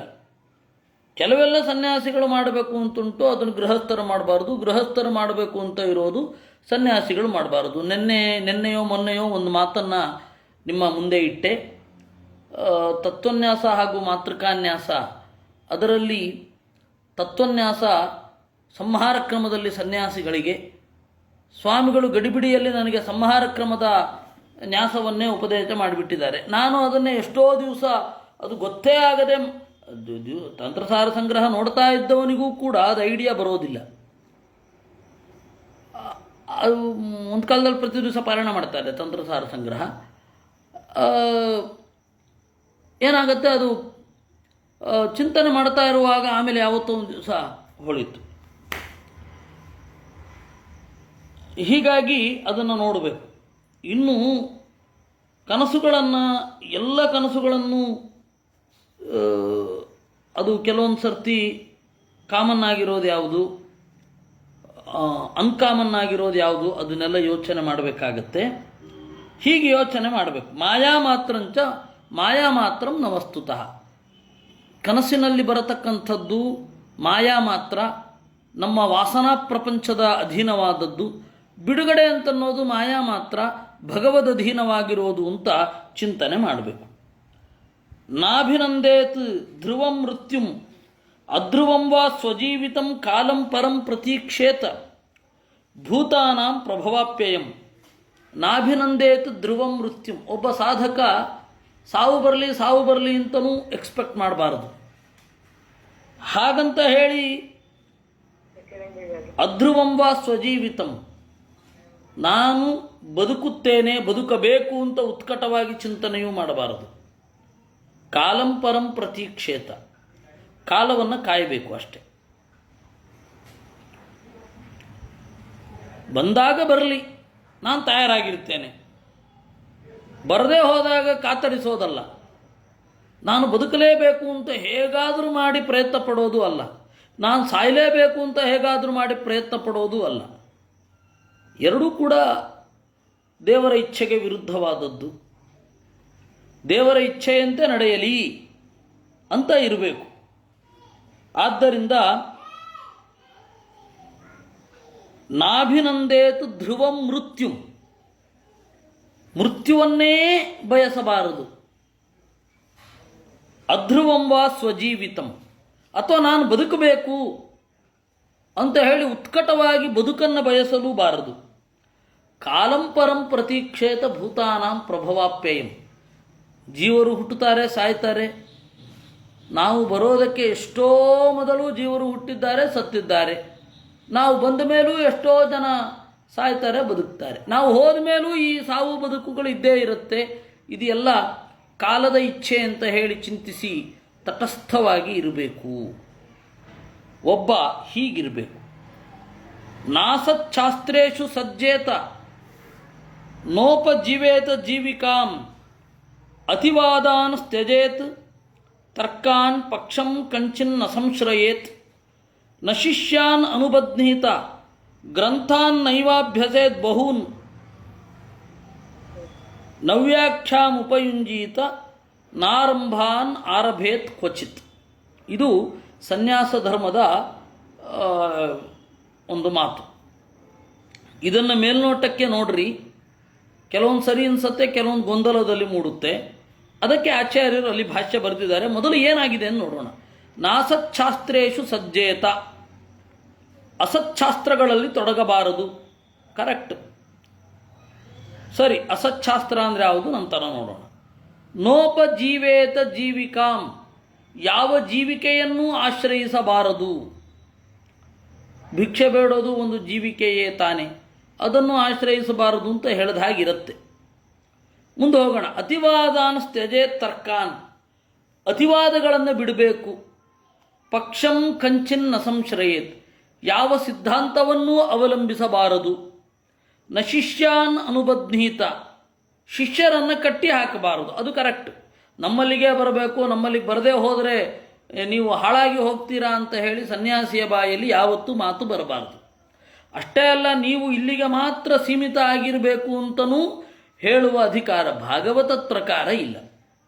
ಇನ್ನು ಗ್ರಂಥಾನ್ನೈವ ಅಭ್ಯಸೇತ್ ಬಹೂನ್, ಬಹಳ ಗ್ರಂಥಗಳನ್ನು ಅಧ್ಯಯನ ಮಾಡಲಿಕ್ಕಿಲ್ಲ. ನವ್ಯಾಖ್ಯಾಮುಪಯುಂಜೀತ, ವ್ಯಾಖ್ಯಾನವನ್ನು ಬಳಸಬಾರದು. ನಾರಂಭಾನ್ ಆರಭೇತ್ ಕ್ವಚಿತ್, ಆರಂಭಗಳನ್ನು ಮಾಡಬಾರದು. ಇದು ಅರ್ಥ. ಅದಕ್ಕೆ ಆಚಾರ್ಯರು ನಿರೂಪಣೆ ಮಾಡ್ತಾರೆ. ನಾಸಚ್ಛಾಸ್ತ್ರೇಷು ಸಜ್ಜೇತ, ಅಸಚ್ಛಾಸ್ತ್ರಗಳಲ್ಲಿ ಮುಳುಗಬಾರದು. ಅಸತ್ ಅಂತಂದರೆ ಅಮಂಗಳ. ಅಮಂಗಳ ಎರಡು ರೀತಿ. ಒಂದು ಸನ್ಯಾಸಿಗಳಿಗೆ ಬೇಡವಾದದ್ದು. ಅರ್ಥಶಾಸ್ತ್ರದಲ್ಲಿ ಸನ್ಯಾಸಿಗಳು ಯಾಕೆ ತೊಡಗಬೇಕು? ಬೇಕಿಲ್ಲ. ಕಾಮಶಾಸ್ತ್ರ ಯಾಕೆ ಓದಬೇಕು? ಗೃಹಸ್ಥರು ಓದಿದ್ರೆ ಒಂದು ಅರ್ಥ ಉಂಟು, ವಾತ್ಸ್ಯಾಯನನ ಕಾಮಸೂತ್ರ. ಸನ್ಯಾಸಿಗಳು ಯಾಕೆ ಓದಬೇಕು? ಹಾಗೆ ಪಾಪ ಗೊತ್ತೂ ಇರಲ್ಲ ಅವ್ರಿಗೆ. ಯಾಕಂದರೆ ಸನ್ಯಾಸಿಗಳನ್ನು ತೀರಾ ಹತ್ತಿರದಿಂದ ನಾನು ನೋಡಿರ್ತೇನೆ. ಅವರಿಗೆ ಗೃಹಸ್ಥ ವ್ಯವಸ್ಥೆಯ ನಯಾ ಪೈಸೆಯ ಅರಿವು ಇರೋದಿಲ್ಲ. ಬಹಳ ಜನರನ್ನು ನೋಡಿದ್ದೀನಿ ಹಾಗೆ. ಯಾರಿಗೂ ಐಡಿಯಾ ಇರಲ್ಲ ಏನಾಗತ್ತೆ, ಒಂದು ಅಂಡರ್ಸ್ಟ್ಯಾಂಡಿಂಗ್ ಹೆಂಗಿರುತ್ತೆ ಗಂಡ ಹೆಂಡತಿಯರ ನಡುವೆ, ಇದು ಯಾವುದೂ ಅವ್ರಿಗೆ ಗೊತ್ತಾಗಲ್ಲ. ಗೊತ್ತಾಗೋ ಅಗತ್ಯನೂ ಇಲ್ಲ. ಅವರು ಅದರಲ್ಲಿ ಇಲ್ಲವಲ್ಲ, ಯಾಕೆ ಬೇಕು ಮತ್ತೆ? ನಾಸಚ್ಛಾಸ್ತ್ರೇಷು ಸಜ್ಜೇತ, ಇದು ಅನಗತ್ಯ. ಅಸತ್ ಅನ್ನೋದಕ್ಕೆ ಅನಗತ್ಯ ಅಂತ ಒಂದು ಅರ್ಥ ಉಂಟು. ಅವ್ರಿಗೆ ಬೇಡ, ಅವ್ರು ಏನೋ ತಿಳ್ಕೊಂಡು ಏನು ಮಾಡಬೇಕಿದೆ. ಇದು ನಾಸಚ್ಛಾಸ್ತ್ರೇಷು ಸಜ್ಜೇತ. ಎರಡನೆಯದ್ದು ನಾಸಚ್ಛಾಸ್ತ್ರೇಷು ಸಜ್ಜೇತ, ಅತ್ಯಂತ ಅಮಂಗಳಕರವಾದದ್ದು ಬೇರೆ ಶಾಸ್ತ್ರಗಳು, ಅದರಲ್ಲಿ ತೊಡಗಿಬಿಡೋದು. ಕೆಲವರು ತಂತ್ರಶಾಸ್ತ್ರ, ಕೆಲವರು ಜ್ಯೋತಿಷ. ಸನ್ಯಾಸಿಗಳಾದ ಮೇಲೆ ಕೆಲವ್ರಿಗೆ ಅದು ಏನು ಜ್ಯೋತಿಷದಲ್ಲಿ ಮೋಹವೋ ದೇವರಿಗೆ ಪ್ರೀತಿ. ಜ್ಯೋತಿಷ ಓದ್ತಾ ಕೂಡ್ತಾರೆ. ಕೆಲವೊಮ್ಮೆ ಆ ತರಹ ಹೋಗೋದು ಇದೆ. ಕೆಲವೊಬ್ಬರು ತಂತ್ರಶಾಸ್ತ್ರದಲ್ಲಿ ಸಾಧನೆ ಮಾಡಲಿಕ್ಕೆ ಹೋಗಿ ತಮ್ಮ ಪ್ರಾಣಕ್ಕೆ ಎರವಾಗಿದ್ದನ್ನು ಕೆಲವು ವರ್ಷಗಳ ಹಿಂದೆ ನಾವು ನೋಡಿದ್ದೇವೆ. ಕೆಲವು ವರ್ಷಗಳ ಹಿಂದೆ ಅಂತಂದರೆ ಒಂದು 80-90 ವರ್ಷ ಹಾಗೆ ನಾವು ನೋಡಿದ್ದೇವೆ. ಅದರಿಂದ ನಾಸಚ್ಛಾಸ್ತ್ರೇಷು ಸಜ್ಜೇತ, ಇಷ್ಟು ನಾವು ನೋಡೋದು. ಇನ್ನು ಸುಮಾರು 3 ಮತ್ತು 4, 7 ಪಾದಗಳಿದೆ. ಒಂದೊಂದು ಪಾದದಲ್ಲಿ ಒಂದೊಂದು ಲಕ್ಷಣವನ್ನು ಹೇಳಿದ್ದಾರೆ. ಅಲ್ಲಿಗೆ 7 ಲಕ್ಷಣಗಳು. ಎರಡು ಶ್ಲೋಕ, 2 ಶ್ಲೋಕದಲ್ಲಿ 8 ಲಕ್ಷಣಗಳು. 8 ಲಕ್ಷಣದಲ್ಲಿ 1 ಲಕ್ಷಣ ನಾವು ನೋಡಿದ್ದೇವೆ. ಇನ್ನು 7 ಲಕ್ಷಣಗಳನ್ನು ನೋಡಲಿಕ್ಕಿದೆ. ಅದನ್ನು ನಾವು ನಾಳೆ ನೋಡೋಣ. ಆಚಾರ್ಯರ ಭಾಷ್ಯವನ್ನು ಅಲ್ಲಿ ಚಿಂತನೆ ಮಾಡೋಣ. ಇವತ್ತು ಜಯತೀರ್ಥರ ಆರಾಧನೆ ಆದ್ದರಿಂದ ಜಯತೀರ್ಥರ ಬಗ್ಗೆ ಚಿಂತನೆ ಮಾಡಬೇಕು ಅಂತ ಹೇಳಿ, ಅದು ನಮ್ಮ ಕರ್ತವ್ಯ. ಆದ್ದರಿಂದ ಜಯತೀರ್ಥರ ಬಗ್ಗೆ 9 ನಿಮಿಷ ನಾನು ನಿರೂಪಣೆ ಮಾಡ್ತೇನೆ. ಅಕ್ಷೋಭ್ಯ ತೀರ್ಥರ ಶಿಷ್ಯರು ಜಯತೀರ್ಥರು. ಬಳಕೆಯಲ್ಲಿ ಒಂದು ಕಥೆ ಉಂಟು. ಅದನ್ನು ನಾವು ನಾಳೆಯಿಂದ ನೋಡುವ. ಇವಾಗ ಜಯತೀರ್ಥರ ಬಗ್ಗೆ 9 ನಿಮಿಷಗಳ ಕಾಲ, 8 ನಿಮಿಷಗಳ ಕಾಲ ನೋಡೋಣ. ಬಳಕೆಯಲ್ಲಿ ಒಂದು ಕಥೆ ಇದೆ, ಒಂದು ಅಸಂಬದ್ಧವಾದ ಕಥೆ. ಕಾಗಿಣಿ ನದಿ ಹರಿತಾ ಇತ್ತು. ಅಲ್ಲಿ ನೀರು ಕುಡಿಲಿಕ್ಕೆ ಅಂತ ಹೋದರು ಇವರು ಧೋಂಡೋ ಪಂತ ಅಥವಾ ಧೋಂಡೋ ದೇಶಪಾಂಡೆ.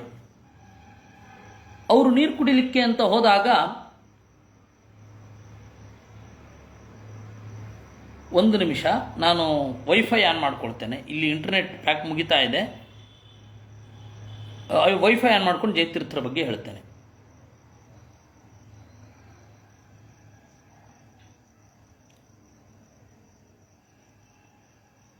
ಧೋಂಡೋ ಪಂತ ಅಂತ ಹೇಳಿ ಅವರ ನಿಜವಾದ ಹೆಸರು ಅಂತ ಹೇಳ್ತಾರೆ. ಆದರೆ ಇತಿಹಾಸದ ಚಿಂತನೆಯಲ್ಲಿ ಬಹಳ ಗೊಂದಲಗಳಿವೆ. ಅದನ್ನು ನಾನು ನಿಮ್ಮ ಮುಂದೆ ಇಡ್ತೇನೆ. ಒಂದು 5 ನಿಮಿಷ.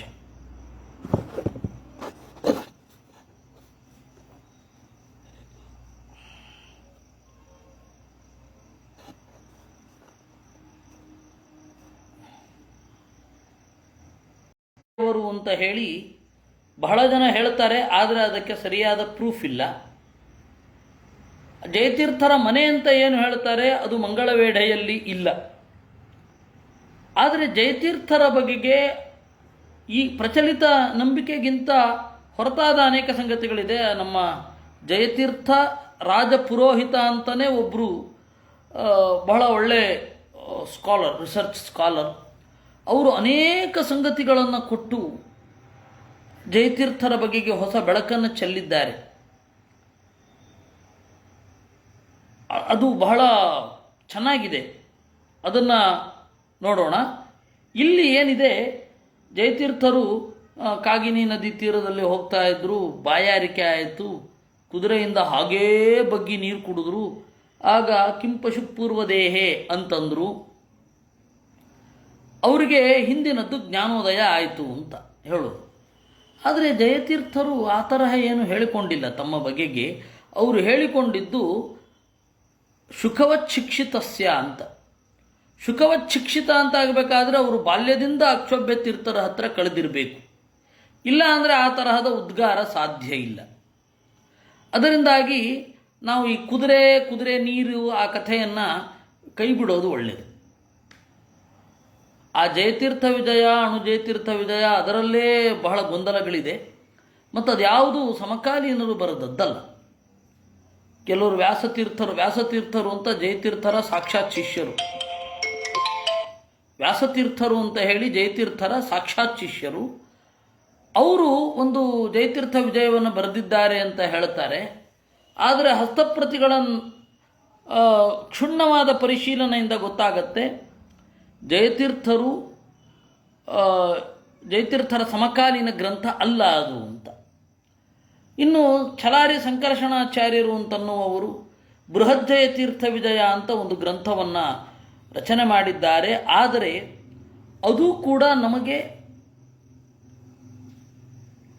ಆಕಾರ ಆಗಲ್ಲ. ಯಾಕೆಂದರೆ ಛಲಾರಿ ಸಂಕರ್ಷಣಾಚಾರ್ಯರು ಇತ್ತೀಚಿನವರು, ಅವರ ಜೀವನ ಹೇಗಾಯಿತು, ಹೇಗೆ ನಡೀತು ಇತ್ಯಾದಿಗಳೆಲ್ಲ ನಮಗೆ ಗೊತ್ತಿಲ್ಲ. ನಮಗೆ ಗೊತ್ತಿರೋದು ಇಷ್ಟು: ಜ್ವಲಂತ ಸಾಕ್ಷಿ ಜಯತೀರ್ಥರು ಬರೆದಿರುವ 18 ಗ್ರಂಥಗಳು. ನಾವು ಅದರ ಬೆಳಕಿನಲ್ಲಿ ಅವರನ್ನು ಕಾಣಲಿಕ್ಕೆ ಪ್ರಯತ್ನ ಪಡಬೇಕು. ಯಾಕೆಂದರೆ ಎಕ್ಸ್ಟರ್ನಲ್ ಇನ್ಫಾರ್ಮೇಷನ್ನು ಅದು ನಮಗೆ ಕಾಣೋದಿಲ್ಲ. ಜಯತೀರ್ಥರು ನಮಗೆ ಕಲಿಸಿಕೊಟ್ಟ ದೊಡ್ಡ ಪಾಠ ಪ್ರಶ್ನೆ ಹಾಕೋದು, ಅದಕ್ಕೆ ಉತ್ತರವನ್ನು ಹೇಗೆ ತೆಗಿಬೇಕು ಅಂತ. ಆಚಾರ್ಯರ ಗ್ರಂಥವನ್ನು ಯಾವ ರೀತಿ ಎಲಾಬರೇಟ್ ಮಾಡಿಕೊಂಡು ಹೋಗಬೇಕು ಅನ್ನೋದನ್ನು ನಮಗವರು ಕಲಿಸಿದ್ದು. ನಾವು ಅದರಲ್ಲಿ ಹೆಚ್ಚು ಗಮನವನ್ನು ಇಟ್ಕೊಳ್ಬೇಕು. ವ್ಯಾಖ್ಯಾನ ಮಾಡುವ ಬಗೆ ಏನು, ವ್ಯಾಖ್ಯಾನ ಮಾಡುವಾಗ ಸಮಕಾಲೀನ ಸಾಹಿತ್ಯವನ್ನು ಯಾವ ರೀತಿ ಬಳಸಿಕೊಳ್ಳಬೇಕು ಇತ್ಯಾದಿ ರೀತಿಗಳನ್ನು ನಮಗೆ ಜಯತೀರ್ಥರು ಹೇಳಿಕೊಟ್ಟದ್ದು. ಆ ಪಾಠ ಬಹಳ ದೊಡ್ಡದು, ನಾವು ಅದನ್ನು ಕಲಿಬೇಕು.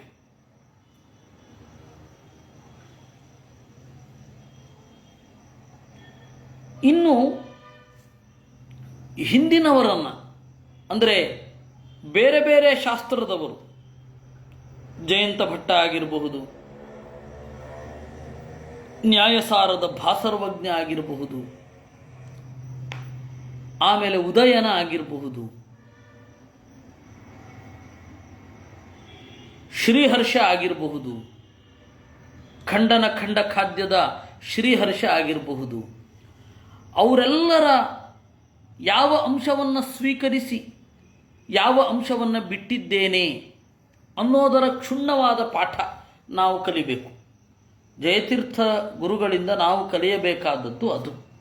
ಸಮಕಾಲೀನ ಪ್ರಪಂಚವನ್ನು ಯಾವ ರೀತಿ ವಿಮರ್ಶೆಗೆ ಈಡು ಮಾಡಿ ಅದರ ಬೆಳಕಿನಲ್ಲಿ ಆಚಾರ್ಯರ ಸಿದ್ಧಾಂತದ ಹೊಳಹನ್ನು ಈ ಕಾಲಕ್ಕೆ ಬೇಕಂತೆ ಯಾವ ರೀತಿ ತೆಗಿಬೇಕು ಅನ್ನೋದು. ಇನ್ನು ಜಯತೀರ್ಥರ ಬಗ್ಗೆ ಹೇಳೋದಾದರೆ ದೀಪ್ದಾಸ್ ಗುಪ್ತಾ ಅಂತನ್ನುವವರ ಪ್ರಸಿದ್ಧವಾದ ಮಾತು, ಜಯತೀರ್ಥರಂತಹ ವ್ಯಾಸತೀರ್ಥರಂತಹ ಒಬ್ಬ ಪ್ರತಿವಾದಿ ಹಿಂದೆ ಬಂದಿದ್ರೇನೋ ಗೊತ್ತಿಲ್ಲ, ಇನ್ನು ಮುಂದೆ ಬರುವುದಂತೂ ಸಾಧ್ಯವಿಲ್ಲ ಅಂತ ಅವರು ಹೇಳ್ತಾರೆ. ಅಷ್ಟು ಅವರ ವಾದದ ತೀಕ್ಷ್ಣತೆ. ನಾವು ಇವತ್ತು ವ್ಯಾಸತೀರ್ಥರನ್ನು ವ್ಯಾಸತ್ರಯಕ್ಕಾಗಿ ಕೊಂಡಾಡ್ತೇವೆ. ಬೌದ್ಧಿಕ ಪ್ರಪಂಚದ ಅಮೂಲ್ಯ ಆಸ್ತಿ ತರ್ಕತಾಂಡವ, ನ್ಯಾಯಾಮೃತ, ಚಂದ್ರಿಕಾ ಅಂತ. ಈ ತರ್ಕತಾಂಡವದ ಮೂಲ ಯಾವುದು ಅಂತ ಹೇಳಿದ್ರೆ ಪ್ರಮಾಣ ಪದ್ಧತಿ ಅಂತನ್ನುವ ಗ್ರಂಥ. ಆ ಪ್ರಮಾಣ ಪದ್ಧತಿಯ ಬಗೆಗೆ ಅದರ ಪರಿಚಯವನ್ನು ಮಾಡಿಕೊಟ್ಟಿದ್ದೇನೆ, ಜ್ಞಾನಗಮ್ಯ ವಾಹಿನಿಯಲ್ಲಿ ಕಾಣುತ್ತೆ, ಅದನ್ನು ನೀವು ಒಮ್ಮೆ ಕೇಳಿ. ಇನ್ನು ಜಯತೀರ್ಥರ ವಾದಾವಳಿ ಅಂತ ಹೇಳಿ ಒಂದು ಗ್ರಂಥ ಇದೆ. ಅದಕ್ಕೆ ಮೊದಲು ಆಚಾರ್ಯರ 4 ಗ್ರಂಥಗಳು, ದೂಷಣತ್ರಯ, ಆಮೇಲೆ ತತ್ವೋದ್ಯೋತ ಅಥವಾ ವಾದ ಅಂತ ಕರೀತಾರೆ, ಪ್ರಾಚೀನವಾದ ಹೆಸರು. ತತ್ವೋದ್ಯೋತ ಜಯತೀರ್ಥರು ಕೊಟ್ಟ ಹೆಸರು. ಆ 4 ಗ್ರಂಥಗಳನ್ನು ಬಳಸಿಕೊಂಡು ಜಯತೀರ್ಥರೇ ಇನ್ನೊಂದು ಗ್ರಂಥವನ್ನು ರಚನೆ ಮಾಡೋದು. ಇದೆಲ್ಲದಕ್ಕೂ ಟೀಕೆ ಇದೆ ಜಯತೀರ್ಥರದ್ದು. ಅವರು ಬರೆದದ್ದು ವಾದಾವಳಿ. ಆ ವಾದಾವಳಿಯ ಮೇಲ್ಗಡೆ ಇರತಕ್ಕಂಥದ್ದು, ವಾದಾವಳಿಯನ್ನು ಅವಲಂಬಿಸಿ ಬರೆದದ್ದು ವಿಷ್ಣುದಾಸಾಚಾರ್ಯರು ಅವರ ಗ್ರಂಥ ವಾದರತ್ನಾವಳಿ. ಆ ವಾದರತ್ನಾವಳಿಯ ಸೊಬಗನ್ನು ನಾವು ಶನಿವಾರ ಭಾನುವಾರ ಒಂದರ ಚಿಂತನೆ ಮಾಡಿದ್ದೇವೆ. ಶನಿವಾರ ಭಾನುವಾರ ಒಂದರಲ್ಲಿ ಸುಮಾರು 20 ಅರ್ಥಗಳನ್ನು ತತ್ವಮಸಿ ಅಂತನ್ನುವ ವಾಕ್ಯಕ್ಕೆ ಹೇಳಿದ್ದರು. ಅದನ್ನು ನಾವು ಸ್ವಲ್ಪ ಚಿಂತನೆ ಮಾಡಿದ್ದೇವೆ. ಅಲ್ಲಿಂದ ಮುಂದೆ ಆ ವಾದರತ್ನಾವಳಿಯೇ ಬೆಳೆದು ನ್ಯಾಯಾಮೃತ ಆಯಿತು. ಆ ನ್ಯಾಯಾಮೃತ ಇವತ್ತಿಗೂ ಕೂಡ ವಿದ್ವತ್ ಪ್ರಪಂಚದಲ್ಲಿ ಚರ್ಚೆಯಲ್ಲಿ ಇರುವಂತಹ ಗ್ರಂಥ. ಈ ತರಹದ ಸಂಪತ್ತು ಮೂಲಭೂತವಾಗಿ ಬಂದದ್ದು ಜಯತೀರ್ಥರಿಂದ. ಬೌದ್ಧಿಕ ಪ್ರಪಂಚದ ಅಗಲ, ಹಿರಿಮೆ, ಉದ್ದ ಇವುಗಳೆಲ್ಲ ನಮಗೆ ಸಿಗ್ತಾ ಇರೋದು ಜಯತೀರ್ಥರ ಒಂದು ಹಿನ್ನೆಲೆಯಲ್ಲಿ. ಹೀಗಾಗಿ ಅವರು ಆರಾಧ್ಯರು, ಅನುಕರಣೀಯರು. ಅವರ ಸ್ಫೂರ್ತಿಯನ್ನು ಪಡೆಯದವರೇ ಇಲ್ಲ. ನಾವು ಅವರದೇ ಪದ್ಧತಿಯನ್ನು ಇವತ್ತಿಗೂ ಕೂಡ ಅನುಸರಿಸಬೇಕು. ಮೊದಲು ಸಮಕಾಲೀನ ಪ್ರಪಂಚದ ಓದುಗಳನ್ನು ಮುಗಿಸಿ ಆಚಾರ್ಯರನ್ನು ಸಮರ್ಥನೆ ಮಾಡ್ತಾ ಹೋಗಬೇಕು. ಅದು ಅವರೇ ಕಲಿಸಿಕೊಟ್ಟ ಪಾಠ. ಅದರಂತೆ ನಾವು ಮುಂದುವರಿಬೇಕು. ಅದು ನಿಜವಾದ ಅವರ ಆರಾಧನೆ. ಅವ್ರ ನಿಜವಾದ ಆರಾಧನೆ ಅದು. ಅವರ ಗ್ರಂಥಗಳನ್ನು ಅನುಸಂಧಾನ ಮಾಡಬೇಕು. ಅವರು ಯಾವ ರೀತಿ ಪ್ರಾಚೀನರನ್ನು ವಿಮರ್ಶೆ ಮಾಡ್ತಾ ಇದ್ರೋ ನಾವು ಹಾಗೆ ಅವರು ಕಲಿಸಿಕೊಟ್ಟ ದಾರಿಯಿಂದ ನಾವು ವಿಮರ್ಶೆ ಮಾಡಬೇಕು. ಅದು ಇರುವಂಥದ್ದು. ಅದು ನಿಜವಾದ ಆರಾಧನೆ. ಆ ಆರಾಧನೆ ನಾವು ಮಾಡಬೇಕು. ಜಯತೀರ್ಥರಂತಹ ಒಂದು ಬುದ್ಧಿವಂತ, ಪ್ರಜ್ಞಾವಂತ, ವ್ಯಾಸತೀರ್ಥರಂತಹ ಪ್ರಚಂಡ ವೈಚಾರಿಕ ಮೇರುವಿಗೆ ಆಸರೆಯಾಗಿ ನಿಂತ ಜಯತೀರ್ಥರನ್ನು ನಾವು ಕೃತಜ್ಞತೆಯಿಂದ ನೆನಪಿಸಿಕೊಳ್ಳಬೇಕು. ರಾಘವೇಂದ್ರ ತೀರ್ಥರೇ ಮೊದಲಾದವರು ತಾವು ಗ್ರಂಥ ಬರೀಲಿಕ್ಕೆ ಶಕ್ತಿ ಇದ್ದರೂ ಕೂಡ ಸ್ವತಂತ್ರ ಟೀಕೆಯನ್ನು ಬರೆಯದೆ ಜಯತೀರ್ಥರಿಗೆ ಟಿಪ್ಪಣಿ ಬರಿತಾ ಕೂತರವರು. ಒಂದು ಜಯತೀರ್ಥರ ಮೇಲಿನ ಗೌರವ. ಪರಂಪರೆಯಲ್ಲಿ ಜಯತೀರ್ಥರ ಬಗ್ಗೆ ಇರುವ ಗೌರವಕ್ಕೆ ಏನು ಪ್ರೂಫ್ ಅಂತ ಹೇಳಿದ್ರೆ, ಅವರು ಟೀಕೆ ಬರೆದ ಗ್ರಂಥಕ್ಕೆ ಇನ್ಯಾರೂ ಮತ್ತೆ ಟೀಕೆ ಬರೀಲಿಲ್ಲ. ಜಯತೀರ್ಥರಿಗಿಂತ ಹಿಂದೆ ಟೀಕೆ ಬರೆದಿದ್ದಾರೆ. ಜಯತೀರ್ಥರ ಗ್ರಂಥಕ್ಕೆ ಇನ್ಯಾರೂ ಟೀಕೆ ಬರೀಲಿಲ್ಲ. ಬರಿಬೇಕಾದ ಅವಶ್ಯಕತೆ ಇದೆ, ಅದು ಬೇರೆ. ಅದು ಏಕೆಂದರೆ ಮೂಲ ಗ್ರಂಥದ ಮಹತ್ವ ಆಗಿದೆ. ಎಷ್ಟೂ ಹೊಸ ವಿಚಾರಗಳನ್ನು ಕೊಟ್ಟರೆ ಅದು ತಗೊಳತ್ತೆ. ಮೂಲ ಗ್ರಂಥ ಆಗಿದೆ. ಆದರೆ ಜಯತೀರ್ಥರ ಮೇಲಿನ ಗೌರವ ಇದ್ದದ್ರಿಂದ ಸುಮಾರು 500-600 ವರ್ಷಗಳ ಕಾಲ ಅವರು ಬರೆದ ಗ್ರಂಥಕ್ಕೆ ಬರಲಿಲ್ಲ. ಬೇರೆ ಗ್ರಂಥಕ್ಕೆಲ್ಲ ಬರೆದರು ಟೀಕೆ. ಇನ್ನು ಇದು ನಾವು ಜಯತೀರ್ಥರ ಮೇಲಿನ ರಾಘವೇಂದ್ರ ಸ್ವಾಮಿಗಳು ಅವರಿಗೆ ಇದ್ದ ಬೇರೆಯವರ ಮೇಲಿದ್ದ ಕರುಣೆ, ಮಕ್ಕಳ ಮೇಲೆ ಜಯತೀರ್ಥರ ಗ್ರಂಥವನ್ನು ಸರಿಯಾಗಿ ಅರ್ಥ ಮಾಡಿಕೊಳ್ಳಿ ಅಂತ ಹೇಳಿ ಅವರು ಟಿಪ್ಪಣಿ ಬರೀತಾ ಕೂತರು. ಇದೆಲ್ಲ ಜಯತೀರ್ಥರ ಮಹತ್ವದಲ್ಲಿಯೇ ಸೇರುತ್ತೆ. ಇಂತಹ ಮಹತ್ತಾದ ಕೊಡುಗೆಯನ್ನು ಕೊಟ್ಟ ಜಯತೀರ್ಥರನ್ನು ಗ್ರಂಥ ಓದುವ ಮೂಲಕ ನಾವು ಚಿಂತನೆ ಮಾಡಬೇಕು. ಇವರೆಲ್ಲ ಯಾರ್ಯಾರೋ ಹುಳುಗಳನ್ನೆಲ್ಲ ಹೇಳ್ತಾರೆ. ಕಾಂಟು, ಹೆಗೆಲ್ಲು, ಇಮ್ಯಾನ್ಯುಯಲ್ ಕಾಂಟು, ಹೆಗೆಲ್ಲು, ಆಮೇಲೆ ಇದು ಮಸಿ, ಆಮೇಲೆ ಲೈಬ್ನಿಟ್, ಇವ್ರನ್ನೆಲ್ಲ ಹೇಳ್ತಾರೆ. ಇವ್ರು ಯಾರು ಜಯತೀರ್ಥರ ಮುಂದೆ ಅಲ್ಲ. ಪಾಶ್ಚಾತ್ಯ ವಿದ್ವಾಂಸರಿಗೆ ಜಯತೀರ್ಥರ ಪರಿಚಯ ಆಗಿಲ್ಲ, ನಮ್ಮವರಿಗೂ ಆಗಿಲ್ಲ. ಅಂದರೆ ನಮ್ಮವರು ಅಂದರೆ ಭಾರತೀಯರು ಅಂತ ಹಾಗರ್ಥ. ಅದನ್ನು ನಾವು ಕೊಡೋದರಲ್ಲಿ ಹೆಚ್ಚು ಆಸ್ಥೆ ವಹಿಸಬೇಕಿತ್ತು. ಏನೋ ದೇವರ ಸಂಕಲ್ಪದಿಂದ ಅದಾಗಿಲ್ಲ. ಇನ್ನು ಮುಂದೆ ಸಾಧ್ಯವಾದಷ್ಟು ಜಯತೀರ್ಥರ ಬೌದ್ಧಿಕ ಪರಿಚಯವನ್ನು ನಮ್ಮ ಮಕ್ಕಳಿಗಾದರೂ ಮಾಡಿಕೊಡಬೇಕು, ಆರಾಧನೆ ಅಲಂಕಾರ ಬಿಟ್ಟು ಅನ್ನೋದು ನಮ್ಮ ಅಭಿಪ್ರಾಯ. ಬಹಳ ನಿರ್ದಾಕ್ಷಿಣ್ಯವಾಗಿ ಹೇಳ್ತಾ ಇದ್ದೇನೆ, ಯಾರು ತಪ್ಪರ್ಥ ತಿಳ್ಕೊಳ್ಬಾರ್ದು. ದಾಸರ ಪದಗಳನ್ನು ಆಚೆ ಇಟ್ಟು ಜಯತೀರ್ಥರ ನೇರ ಗ್ರಂಥವನ್ನು ಪರಿಚಯ ಮಾಡಿಕೊಂಡು ಅವ್ರ ಪರಿಚಯ ಕೊಡಬೇಕು. ಇಲ್ಲಿ ಅವ್ರನ್ನ ತರಲೇಬಾರದು. ಯಾಕೆಂದರೆ ಏನೇನೋ ಕತೆ, ಪ್ರಚಲಿತವಾದ ಕಥೆಯನ್ನೇ ಹೇಳ್ತಾ ಇರ್ತಾರೆ. ಅದು ಒಂದಕ್ಕೊಂದು ತಲೆ ಇಲ್ಲ, ಬುಡ ಇಲ್ಲ, ಏನೇನೋ ಹೇಳ್ತಾರೆ. ಇಷ್ಟೇ. ಈ ತರಹದ ಜಯತೀರ್ಥರ ಆರಾಧನೆಯನ್ನು ಮಾಡುವ ಸೌಭಾಗ್ಯ ನಮಗೆಲ್ಲರಿಗೂ ಬರಲಿ ಅಂತ ಹೇಳ್ತಾ ಚಿಂತನೆಯನ್ನು ಮುಗಿಸೋಣ. ಕೃಷ್ಣಾರ್ಪಣಮಸ್ತು.